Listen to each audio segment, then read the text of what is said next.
For more than 30 years, filmmaker Ken Burns has directed some of America's most honored historical documentaries.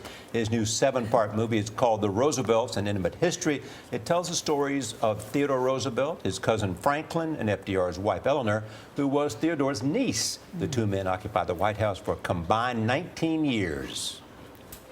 They belonged to different parties. They overcame different obstacles. They had different temperaments and styles of leadership. But it was the similarities and not the differences between the two that meant the most to history. Both were children of privilege who came to see themselves as champions of the working man and earned the undying enmity of many of those among whom they'd grown to manhood. They shared a sense of stewardship of the American land, an unfeigned love for people and politics, and a firm belief that the United States had an important role to play in the wider world.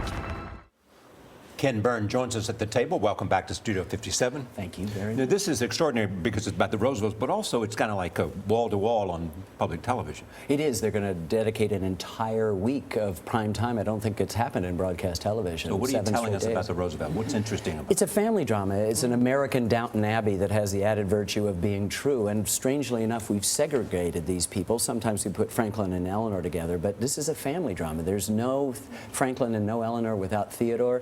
I think because he's a Republican and Franklin's a Democrat, we have felt comfortable segregating them, but in fact they're so related. They're progressive impulses, their desire that we all do well when we all do well. That's the simple philosophy of it. And that's what I took it from, because this was this prominent family in New York for 200 years. They didn't need to do this. They were to the manor born. They could have enjoyed a life of luxury. Theodore's father had what he called a troublesome conscience, and all three of them had it, and all three of them are dedicated to helping level the playing field. And it's very much like today with the disparity of wealth.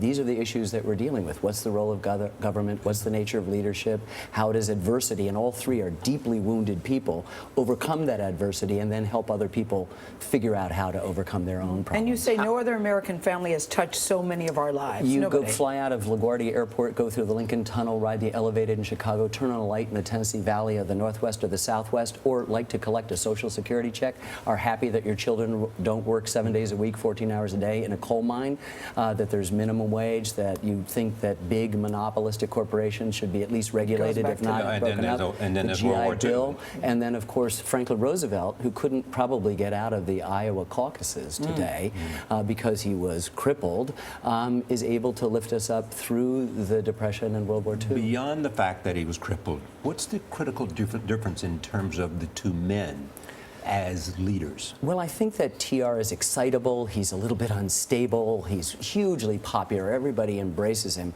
Franklin's a little bit more opaque, able to communicate even better than Theodore does.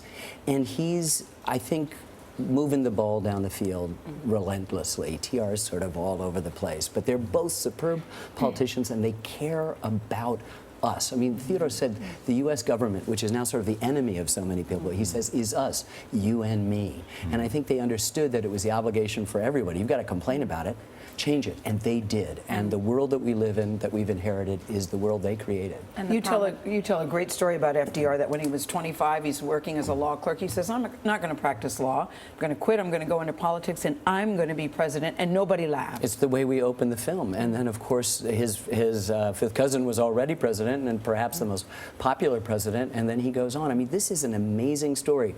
It has everything. There's betrayals, there's disease, there's death. I mean, Theodore loses his mother and his wife on the same day, February 14th. Oh, And yes. how do you get over polio? How do you, as Eleanor, get over the betrayal of Franklin having an affair with your own social secretary, and yet they went on to transform And this Eleanor country. Roosevelt, of course, who fascinates us all, Meryl Streep. We hear her voice. So, you know, we have a third-person narrator, Peter Coyote, who is wonderful, but you want to make the past come alive by hearing how they sounded. And Paul Giamatti does TR, and Ed Herman wonderfully does FDR. But, you know, we got this little-known actor named Meryl Streep to play. I think she's going places. And it No, is- but about Eleanor, I just have to say this, Nora. She was so amazing that she says, do one thing every day that scares you. Yeah. I think that is such a good philosophy. She faced her fears and moved right towards. She is a miracle of the human spirit. She shouldn't have escaped this terrible childhood, orphaned at age 10, a mother before that who, beauty, that was displeased with her looks and called her granny. Her own mother called her granny. Her father was a hopeless alcoholic and mentally ill, and they all died early. And she just had the worst childhood, and she became the most consequential First Lady and arguably the most consequential woman in all of American history. That's a good story. And that doesn't even deal with Franklin lifting himself up, or Theodore and escaping the asthma of his child, or the great tragedy of his emotional stuff. Well, And how about the biographer that says, exceptional presidents are the exception, and both of these men were exceptional with a capital E. Underscore. That's David Yeah. McCullough, who Yeah, I is love just, that you know, has line. written so well about Theodore Roosevelt and understands the nature of leadership. And that's what we're dealing with here. We have three people who got it about how to lead this country, how to talk to people, and how to actually get things done. And the world we live in is a world that they've delivered to us. And they both understood the image necessary, the optics of leadership. They saw the presidency as a place of moral persuasion, and that's what they did. They used radio, they used speeches, they used executive orders. I mean, Franklin Roosevelt had something like 3,500 executive orders. I mean, he was activist. Thanks, Ken. Ken Burns, thank you so much. Thank you. Thank you for the DVD set. The Roosevelts premieres Sunday night on PBS.